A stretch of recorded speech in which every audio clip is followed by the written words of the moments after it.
Hey guys, this is Gorang, and as you guys know, we have been continuing our series of stock market analysis, and we began with learning about what the stock market is. Then we learned about an IPO. Then we moved on to learning about the annual report and how to analyze it. Then now we are looking into the financial statements. We have already covered the first financial statement, which is the profit and loss statement, and now we move on to the second and the most important financial statement, which is the balance sheet. Now, trust me, guys, among all these three statements, this is the most important statement and you can't miss it out. And I would say that in the whole analysis, this is the most important part that you have to analyze. So, let's begin with it. So, first of all, you can broadly classify or divide the balance sheet into two parts, which is assets and liabilities. Now, what are these two terms, assets and liabilities? Let's begin with assets. So, assets are any resources or products that is owned by the company. Now, what do we mean by that? Let's understand this with the help of an example, and I'll take the example which I used in the profit and loss statement in the previous video. So, suppose I have a cycle company, I'm a cycle manufacturer. Now, I want to create cycles. So, first of all, I'll need to buy a land, right? Because over there, that land only, I'll build the plant or manufacturing site. So, first of all, I go and buy the land. Then, on that land, I make my manufacturing site, or you can say plant. Now, inside that plant, I buy different machineries. Now, I buy raw materials to manufacture the cycle. Then, after manufacturing, I get some products which I haven't sold till now. Now, in this example, from the land to the inventory or to the finished products which I have, all of these things come under assets. Why do they come under assets? They essentially come under assets because if you sell these things, like if you sell the land, you'll get some money back. If you sell the machinery, you'll again get some money back. If you sell the products, you'll get some money back, right? So anything that the company owns and it can sell off to get some cash is an asset. Now, within the balance sheet, assets are classified mainly into two parts, current assets and non current assets. As the term current asset says, that if you sell off that asset will generate revenue within 1 year itself. So, taking the example which you have taken of the cycles company, in that we are producing finished goods in the end, right? Which we haven't sold off till now. So, those finished goods would be sold off by the company within 1 or 2 months only, right? So, that is generating cash within 1 year itself. So that will come under current assets. Now within these current assets, there's another term called trade receivables. So what does this trade receivable actually mean? Now the company doesn't always sell the products and generate revenue instantly. Like I sell off my cycle and I got the money instantly. That doesn't happen all the time. The company sometimes gives the cycle and tells the customer that okay, you can pay me back after 1 2 months or 6 months. So those money the money which the company will generate from that part is called trade receivables. Now in the cycles example only, I want to sell off a cycle to a good customer and he's buying a very expensive cycle which is good for the company, right? But he doesn't have the money currently and he wants the cycle, and he says that he'll return me the money after maybe 6 months. So those type of assets are put under trade receivables, and trade receivables come under current assets because we are giving the product on credit for not more than 1 month, not more than 1 year. So that's basically the current assets part. There are more terms, but you already know those terms, and so in the next video, while I'll be taking a practical example, I'll be covering those up. So let's move on to the non-current assets part now. Within non-current assets, you'll see one section called fixed assets.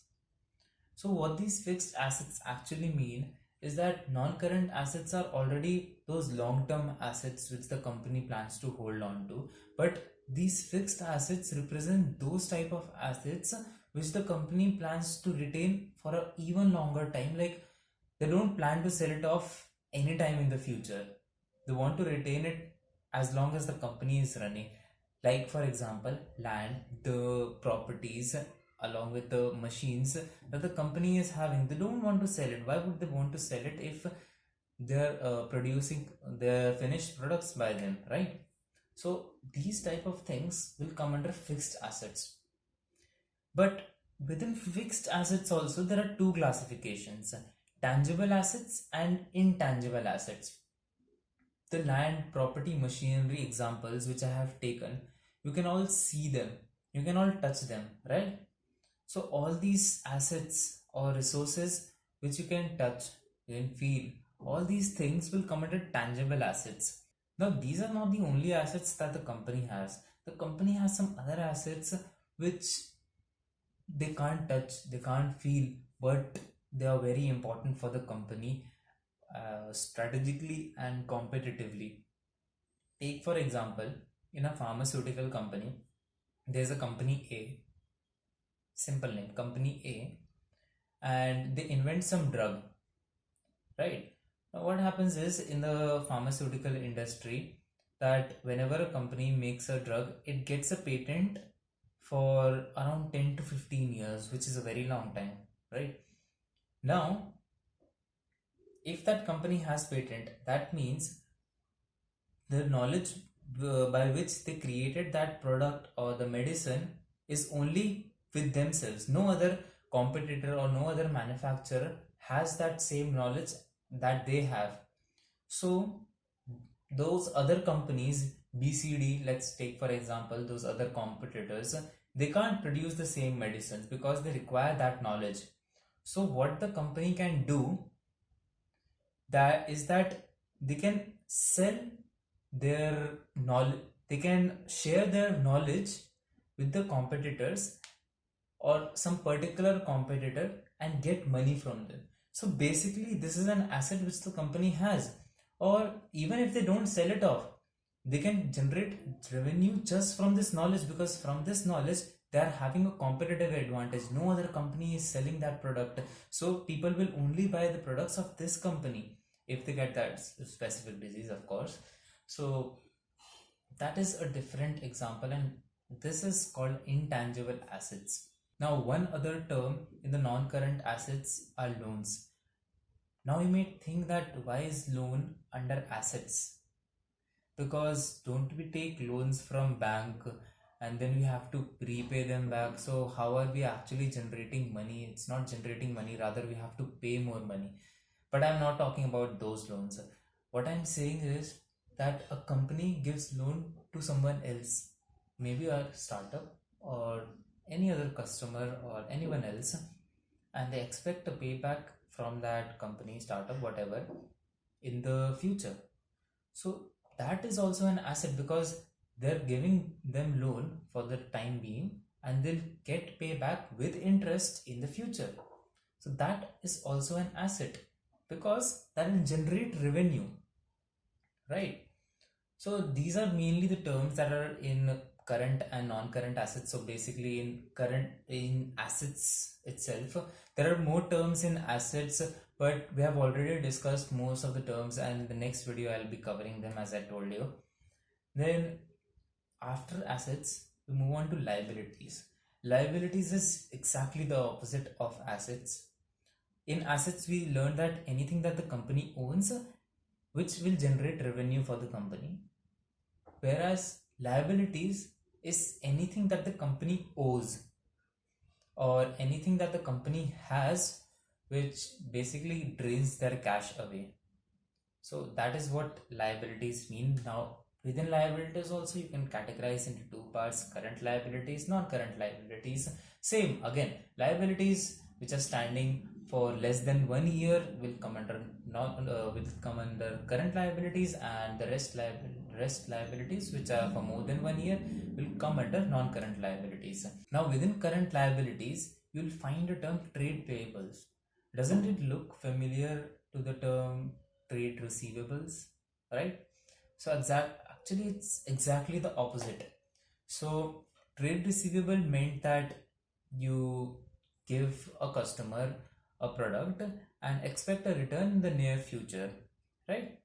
Whereas trade payables, you borrow some product or you borrow some cash or some other item, and you promise to pay back that product to that lender, or pay back the money to the lender in the near future. So those terms will come under trade payables.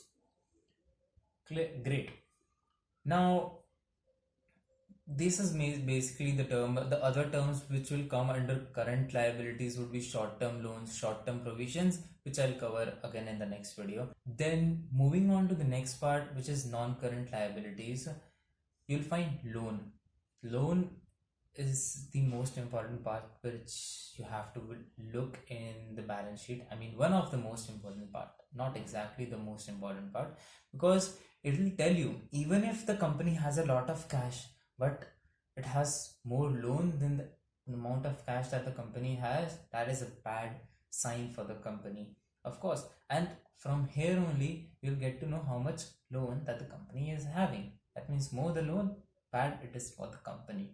So this is basically the liabilities and assets, and there's not much more to it.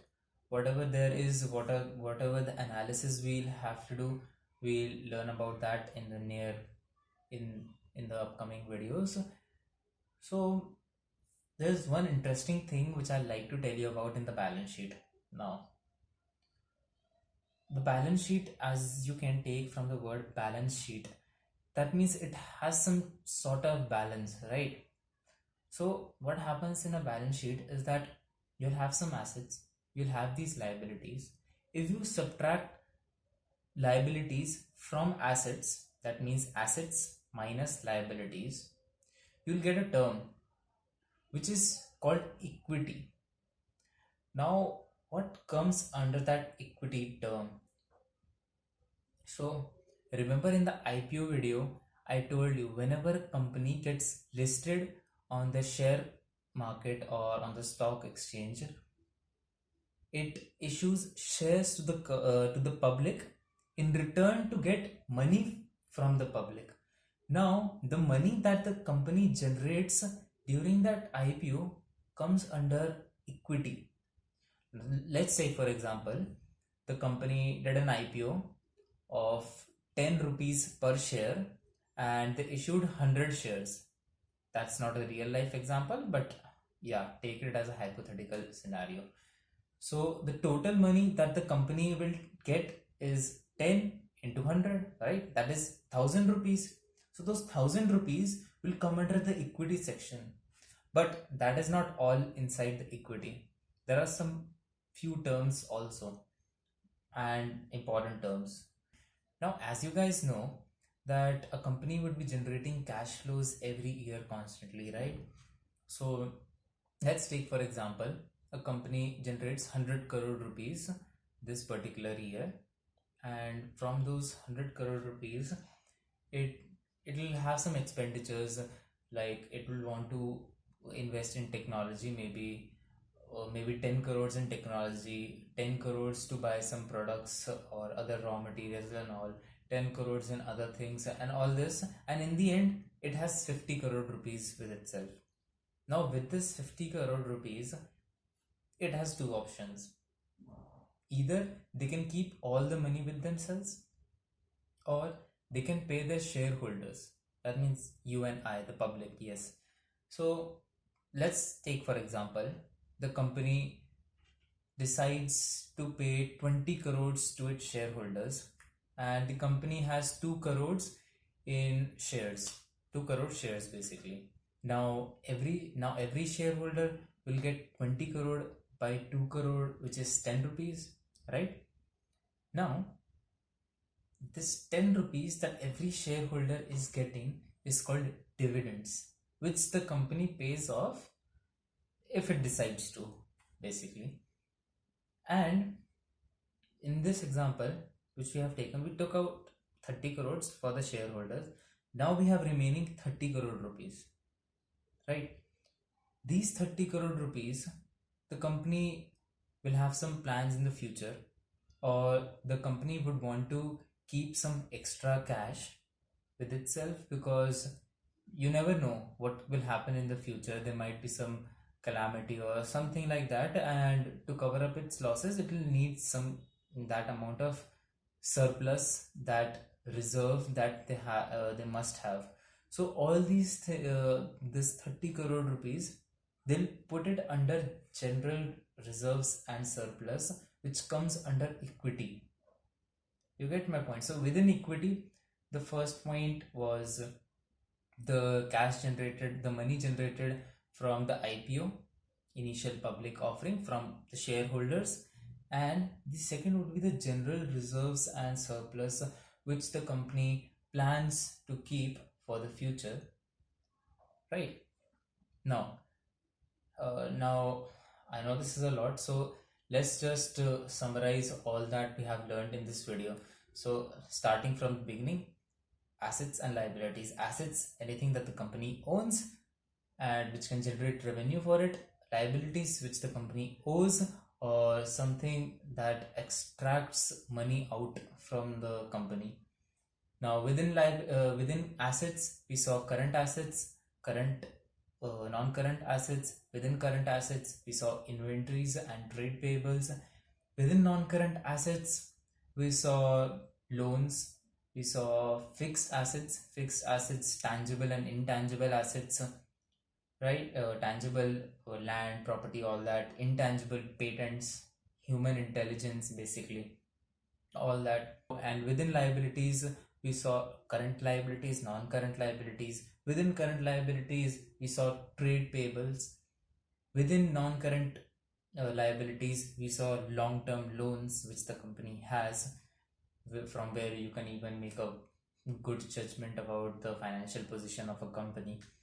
Then assets minus the liabilities, you'll get equity, which is to balance out the equation, right? And within equity, you'll have the money that the company generated from the IPO, the initial public offering, and the other would be general reserves and surplus, which the company has for the future. And in between, the company pays out dividends for its shareholders if it decides to. So that is basically the summary of today. And now we are done with the boring part, and in the next video we'll get into the really interesting part and the fun part, where we learn to analyze the balance sheet and learn the things that which parts actually you need to focus in every part of the balance sheet. So we learn that what increase is good, what decrease is good for the company, all those things, and do a really good analysis of a balance sheet by taking example of some other company. So I'll see you in the next video. Till then, goodbye.